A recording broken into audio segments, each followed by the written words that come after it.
এই অঙ্কটার মধ্যে কি বলছে? একজন ব্যক্তি ভ্রমণে 4 মাইল উত্তরে, 12 মাইল পূর্বে, 12 মাইল উত্তরে যায়। সে শুরু অবস্থান থেকে কত দূরে? তার জন্য আমাদের প্রথমে একটা জিনিস করতে হবে যে আমাদের 4টা যে দিক, এই দিকটা ভালো বুঝতে হবে। নিচের দিকটাকে বলা হয় দক্ষিণ, উপরের দিকটাকে বলা হয় উত্তর, আর এই পাশটা মনে হচ্ছে গিয়ে আপনার ডান পাশটাকে আমরা বলবো পূর্ব, আর বামটাকে বলবো পশ্চিম। এই জিনিসটা কিন্তু আমাদের অঙ্কে লাগবে।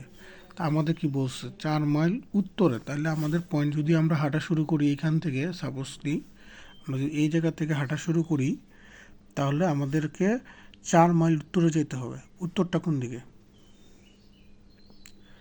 উত্তরটা কোন দিকে?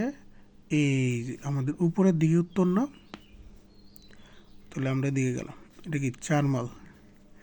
পরে এখান থেকে আমাদের বলল 12 মাইল পূর্বে যেতে হবে। পূর্ব কি আমার এই সাইডে না পূর্বটা?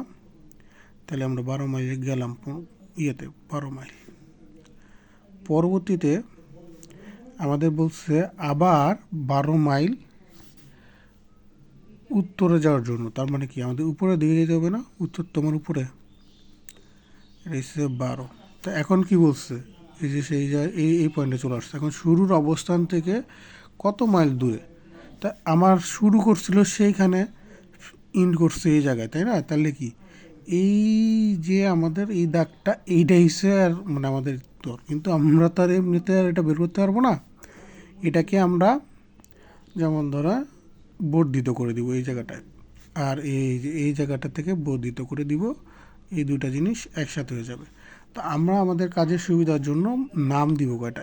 এ পয়েন্ট, বি পয়েন্ট, এটাকে দিব আমরা সি, এটাকে দিব ডি, আর এই যে আবার নতুন একটা পয়েন্ট ক্রিয়েট হলো, এটাকে আমরা দিব ই। এখন আমার এ ডির যে মানটা এটাই, এখন আমাদের বলা যেতে পারে যে এখানে এই যে ডিইর মানটা আমাদের লাগবে। যাই হোক, এটা পরে আমরা করি। আগে আমরা যেহেতু ত্রিভুজ এ ডি ই, এটা তো আমরা পাচ্ছি, তাই না? তো এটার আমরা কি একটা সূত্র যাই নিয়ে আসে না? কারণ আমাদের কি এখানে এটাকে আমরা দেখলে তো বুঝতে পারছি যে এখানে একটা ত্রিভুজ হয়েছে, এটার কি আমাদের অতিভুজটার মান বের করতে পারলেই হবে। আর এটা কি? এটা হচ্ছে লম্ব, এটা হচ্ছে ভূমি, আর এটা হচ্ছে অতিভুজ। তাহলে আমরা লিখি অতিভুজ স্কোয়ার, যেটা হচ্ছে AD square equal to A E square plus DE square. এখন বিষয় হচ্ছে আমার এডি তো আমরা বের করবো, এডি স্কোয়ারটা বের করব। তো এখন এই কোনটা? এই যে এইটা না? তো আমার এখানে কি এই যে এই বিসি আর হচ্ছে এই দুটো কি সমান না? তা আমার বিসি যদি হয় 12, তাহলে কি এইও তো 12ই হবে, তাই না? 12 স্কোয়ার প্লাস ডিই হচ্ছে কত?